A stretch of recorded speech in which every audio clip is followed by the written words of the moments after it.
Hey there, friends. Welcome to today's episode. Thank you so much for being here. So truly happy you're here. I hope you're having a great day and a great week so far. Great month so far, too. So, if you're listening to this, maybe you're just curious, but maybe, and maybe more accurately, you're in the similar season, like you are preparing for upcoming childbirth, you're pregnant, you're hoping to be pregnant, you're recently postpartum, and just curious about how I went about things. And this is one that I'm hoping just is on, the podcast stay up forevermore, pretty much. So maybe you're listening to this like way after it aired, but now it applies to you and you're searching through pregnancy and postpartum things. I know I do that on different podcasts. I will flick through and when it applies to me, then I go check it out. So I hope that something in here maybe you can apply for yourself. Truly, this question just came up a couple times from different ladies who listened to the show asking me to kind of share what I'm doing this time around to prep for birth and postpartum. I truly did not prepare any formal thoughts here. I just kind of want to treat it like a Q&A and go through things just as I'm thinking about them and as it's coming up. So the question was, I would love to hear more about how you prepare for birth and postpartum, whether it is nutrition, specific exercises / physical activity, or even mental prep, or even what you're planning on doing the same or differently this time around.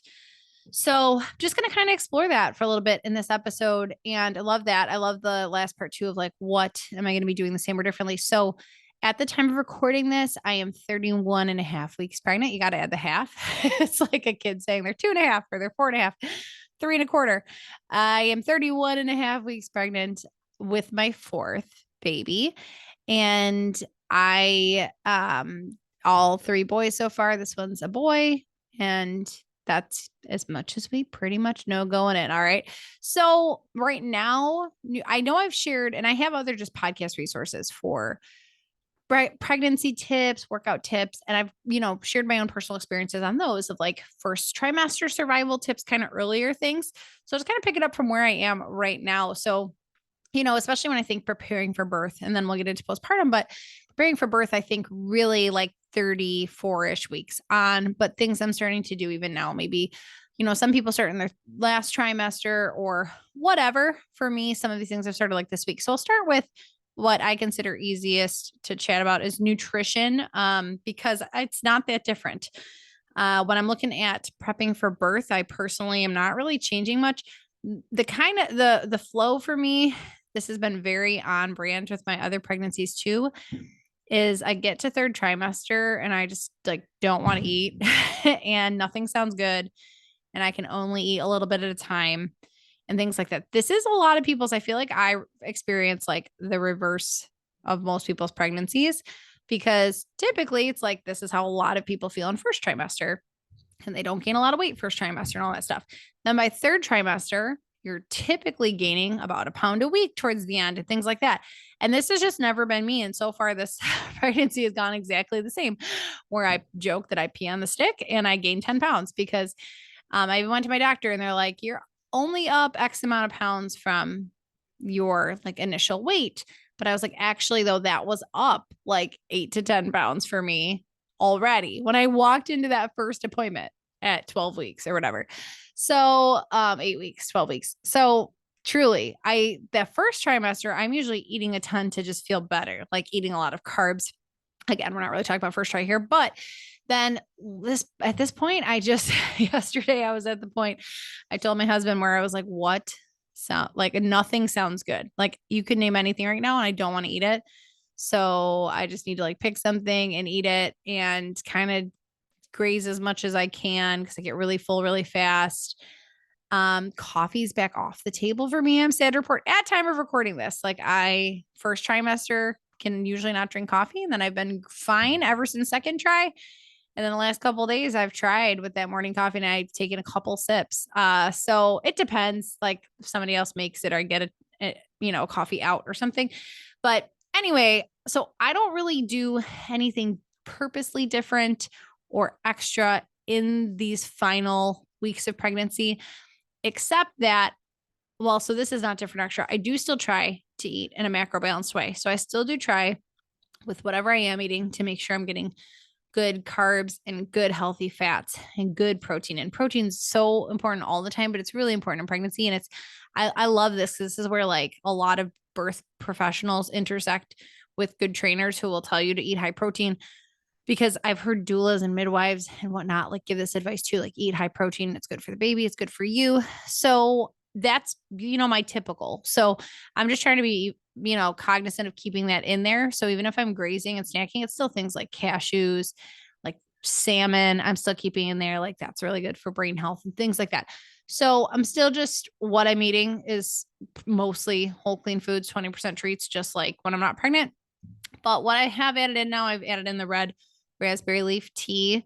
And I would love to say daily, but it's a couple times a week. I'm drinking that because I know it's supposed to help as labor approaches, help prepare the body for labor and things. I bought bone broth like I want to say like 25 weeks. I was like, I'm going to start drinking this daily. Daily, I'm going to do my greens powder, my red raspberry leaf tea, and my bone broth. And I do greens powder sometimes only when I'm not getting enough vegetables in, just, in their own whole form.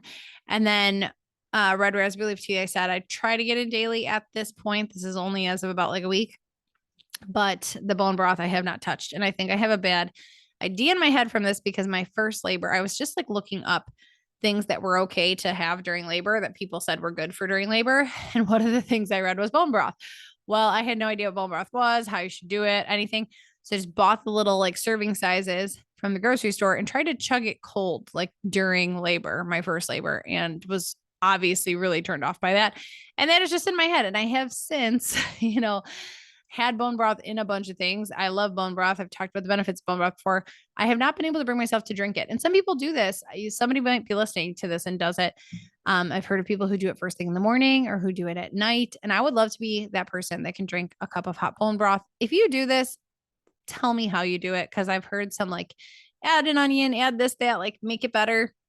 And just this thus far, I have not been able to do it, but I'd love to start doing that. So maybe now that I've said it on the podcast, I will, but I'll continue the tea. That's really about it. Sometimes I mess around with dates closer to pregnancy or to my due date, because I've heard that before that, dates are supposed to expedite labor, make you progress faster, whatever. I don't like dates. So that's like a real issue to try to work in, but sometimes I'll just buy like a bunch of Lara bars and wonder if that counts, or I've bought the actual like package of dates before, made myself eat them. I don't see myself doing this time around. Kind of like, well, rather you just come when you're going to come than me have to eat these dates because I don't love them. So that's all for, I'll go back into nutrition then I guess after for postpartum. So that's kind of just now where my feelings are for nutrition, specific exercises and physical activity. So similar again to the rest of pregnancy, where I just kind of dial down the frequency. I'm going from 5, 6 days a week, usually to more like a 3, 4. I'm usually then doing like 3 full body lifts instead. If I'm going to dial it down and it looks like I'm only going to do 3 or 4, then I'll make sure those are usually full body. Sometimes it fluctuates. Sometimes I'm doing a workout with the Chasing Greatness group, so it's upper body, or I'm doing, filming something, it's got to be lower body, whatever. But I try to at least have those 3 strengths in there in a week.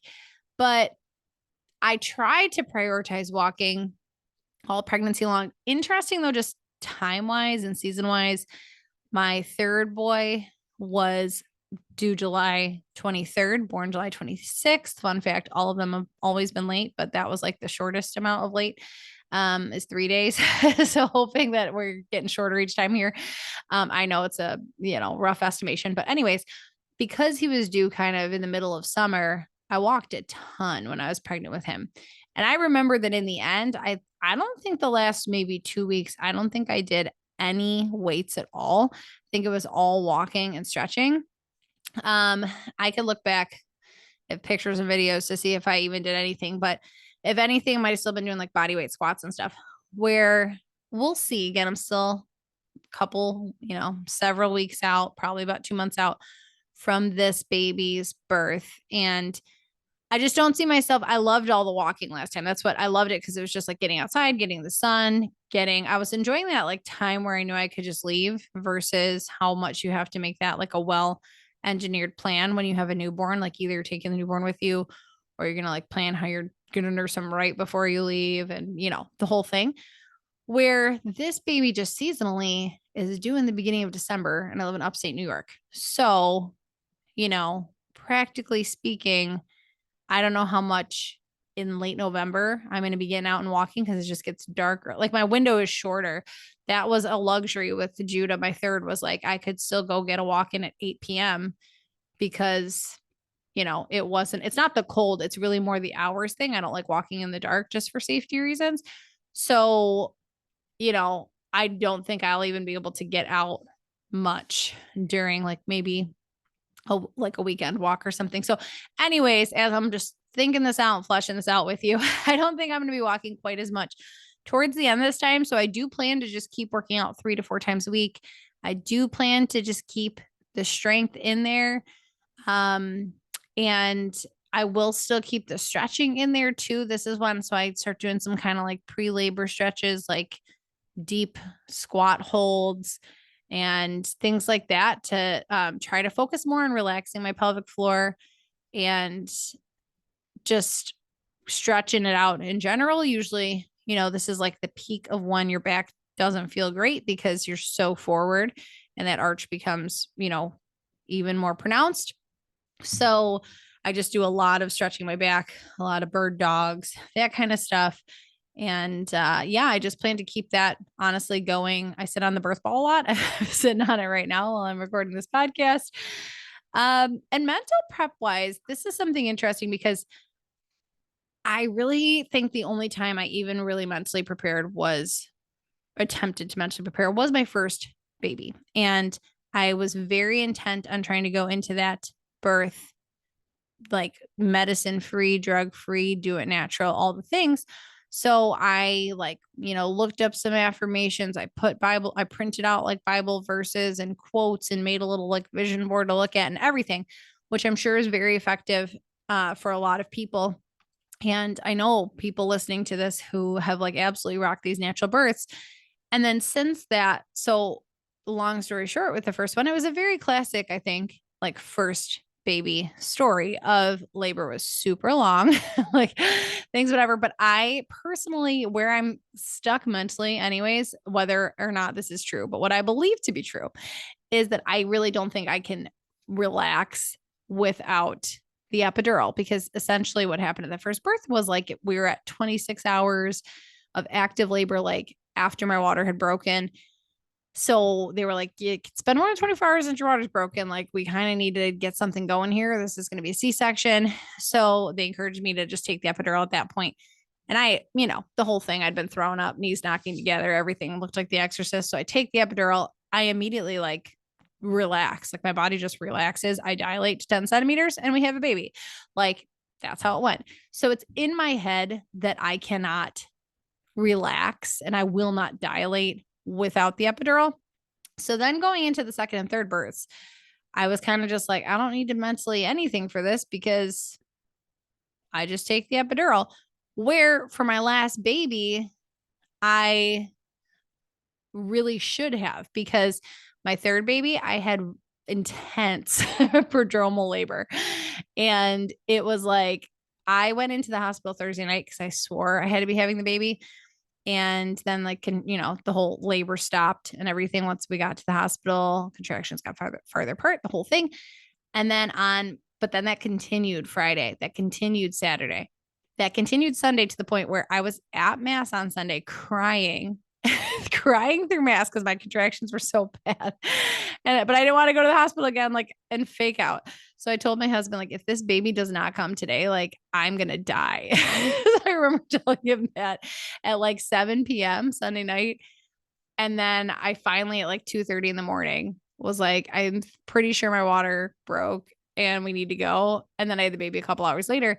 But again, I got to the hospital and they're like, do you want the epidural? And I said, yes, because I was just so afraid of not dilating to the full 10. So these are, now you know a lot more about me and my birthing stuff. And I'm sure a lot of you listening are like, but you just need a good birth person, or you just need a doula, you just need this. And like, yes, you can do it without it. And like all the things. I have a sister who's very passionate about natural birthing. and whatnot. And she and I were just having a conversation about this the other day where she was like, you know, it really surprises me that with all your like go hard and yeah, no one cares, work harder, don't complain kind of things, like that you don't do natural birth. And I was like, I know it's just really mental to me that I'm going to get stuck somewhere and then it's going to be a C-section. I'm going to be like, I wish I just had taken the epidural. So I have not had a bad experience with the epidural yet. And so in my mind, I'm like, there's no reason not to rely on this so that I know that I dilate. Whatever. It's one of those things. It's obviously personal preference. And we could talk about this all day with each other of that, you know, if we all knew the timeline, like you knew for sure, like my last baby, if I would have known when I got to the hospital, I had him 3 hours later, pretty confident I could have done it. However, would I actually have had him 3 hours later if I like hadn't, you know, relaxed to dilate? So I don't know.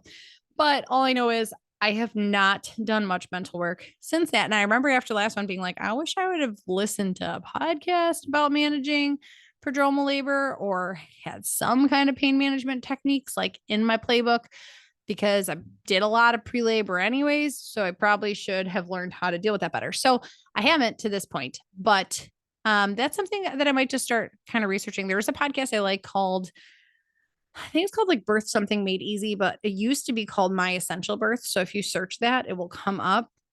And I've listened to a lot of their just practical episodes about like hospital birthing bags and postpartum must haves and those kinds of things. I started going through and re-listening to some because I listened to them with my third, but listening to some of those, and they have a bunch of great resources for like pain management and preparing for labor. And I'm going to go through, I am going to, as it gets a little closer, and just maybe get some kind of pain management techniques. But that is usually my approach anyway, is my OB asked me my birth plan that I'm like, my birth plan is get to a hospital, get the epidural, have the baby. That's really as far as the plan goes. Hopefully breastfeed, the end. But so all that honestly is kind of the same plan as, you know, the other times around. Now, the other part of this question was how else am I preparing for postpartum? And then what would I be planning on doing the same or differently this time around? And honestly, my first one, I think, was the only one that I just tried to go really hard after. Like it was like, all right, have this baby, move on with life, like get back to lifting, like do the stuff, get, you know, whatever. And that wasn't great just all the way around. It was, I mean, I snapped right back, quote unquote. I was like back in all my normal clothes in like probably 4 weeks. I did do damage though to my abs because I didn't have a huge gap after birth at the time of delivery between my abs. And then I made it worse because 11 days after I started doing pull-ups again, literally 11 days after. And, you know, just not smart stuff. So, that was the only time I made that mistake though. And then listened to my own advice and realized like, wow, I would never tell a client this. So second and third baby is basically the same thing that I did there. I plan to do this time around, which is those first 2 weeks, I just basically enjoy is the MO, but in that it's still in my nature to prioritize good nutrition and hydration. And I think it should be for any mom as well, because you're just going to feel better. You're, you know, you can't live in absolute chaos. You're not eating, not drinking, like you got to take care of yourself. So I don't exercise in that first 2 weeks. Like this is a little bit fluid of if I want to go for a walk, I go for a walk. If like I'm not bleeding super heavily, like kind of listen to my body there, where I'm sure Judah, because he was like middle of summer, I'm sure I went for a walk somewhere in those first 2 weeks or several walks, but it was like, you know, a 10-minute walk, a 20-minute walk. I wasn't like power walking. I wasn't doing anything crazy. So that's my approach, is just right away to start, you know, to continue on. I really never stop eating in a macro balanced way. So even if people make us meals or something like, and it's a wonderful meal, but it's like pasta and bread and more carbs and brownies, I'll do that. And then I'll like grab some rolled up deli meat on the side or something, or have some protein powder on the side so that I get protein in, and, you know, just prioritize the same kind of hydration, but even more because I'm breastfeeding that I did before. I will say another thing, this wasn't exactly part of it, but, you know, I go back and forth with the kind of quote unquote classic post-birth must-haves, where I've never used anything like a heating pad for those like post delivery uterine cramps and things, but I do have one this time around that we had for something else, somebody's back injury or something. So I was like, well, I'll hold on to that in case I want that. And then things like, people make homemade padsicles, or you can buy padsicles, basically what it sounds like, a popsicle for your disposable diapers for that first couple weeks. And I bought a box of them this time. I don't know if I just, again, a marketer's dream or what. I was like, that's kind of cool. You just like break them like you do an ice pack and they're ready to go. So I got those this time around. Got my nipple butter, got that kind of stuff to have ready. So I guess on a practical level, that stuff. But yeah, nutrition, I just continue trying to eat in a balanced way. Same thing with water. I do not at all start tracking my macros or start trying to restrict calorie or anything like that. I'm trying to if anything, I'm usually eating like a horse the first month of postpartum, just, keeping up with the baby. Interesting. I've been looking at more studies lately about a mother's diet and breast milk. And this is such a controversial topic, but for years we've been told it doesn't matter what we eat, our breast milk is still gold. And I think that there's a lot of evidence that points the other way and a lot of research that shows the other way of no, what you eat directly affects your breast milk. And I've always had really rich, really huge supply of breast milk. And I'm not saying that to be yes, so I'm so proud of myself, but I just think I've never tried to do anything to boost it or enhance it or whatever. I just think a lot of the way that I naturally eat with flaxseed, with things that are even in lactation cookies, I already eat on the daily. So I guess you could throw that in there. I do usually make several batches of lactation cookies, healthy ones, before delivery and freeze them. I did that last time around too. So that might help. I think the last baby's the only one I did it for. So might do that. Otherwise, I'm just eating normally. And then, yes, as far as exercise and things go, I did jot out a skeleton plan for this the other day. I didn't bring it with me to record here, but just for my own peace of mind, it was the first 4 weeks. And it was week 1 and 2, enjoy, snuggle baby, drink water, eat food. And then week 3, start doing some basic ab engagement and pelvic floor and breathing exercises, posture stuff, stretching.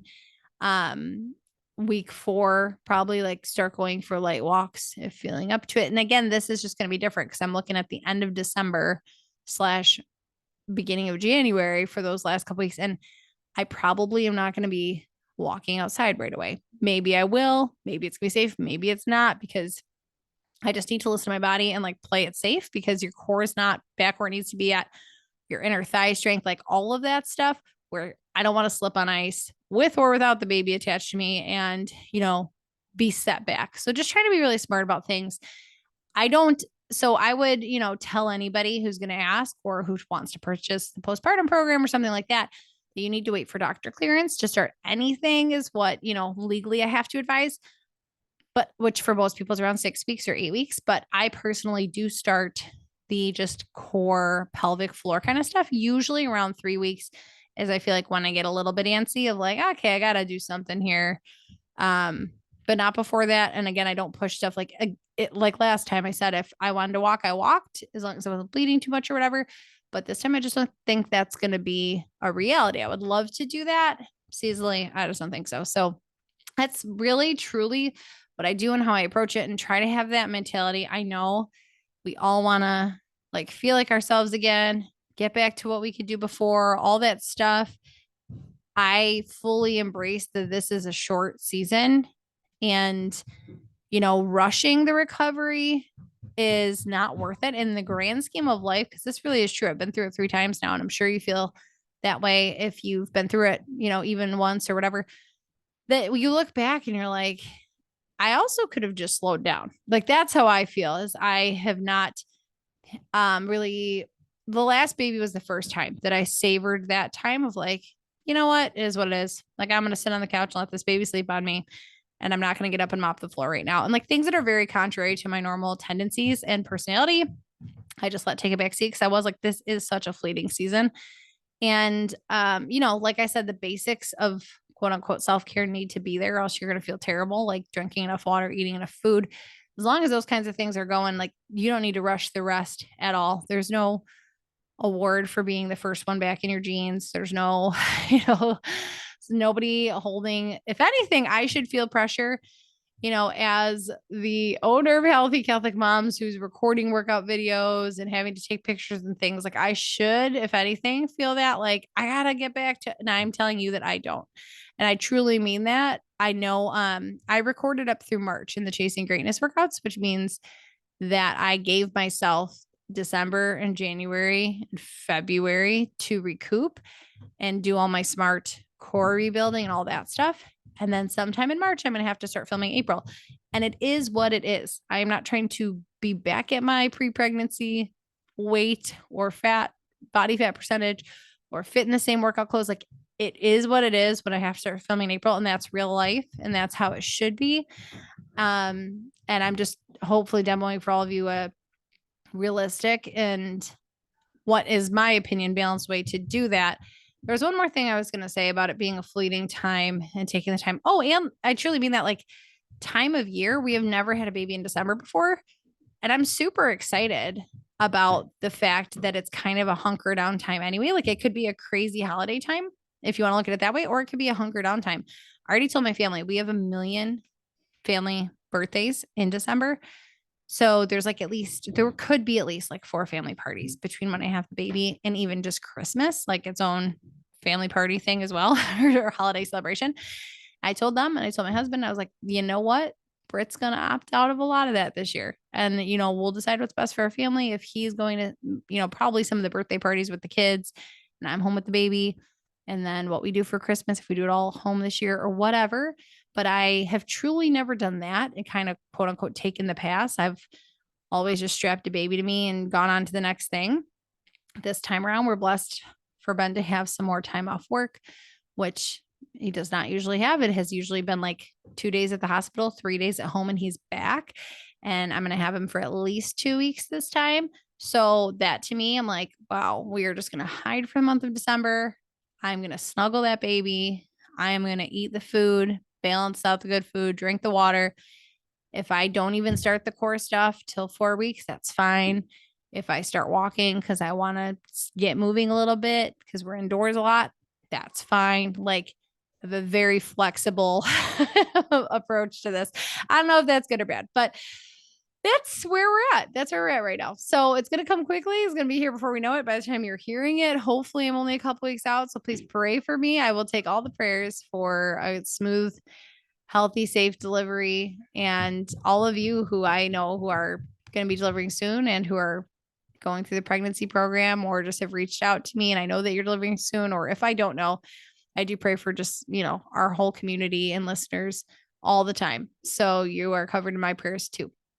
All right. Thanks so much. I would love to tell you what we're talking about next episode, but I'm not sure yet without my notes in front of me.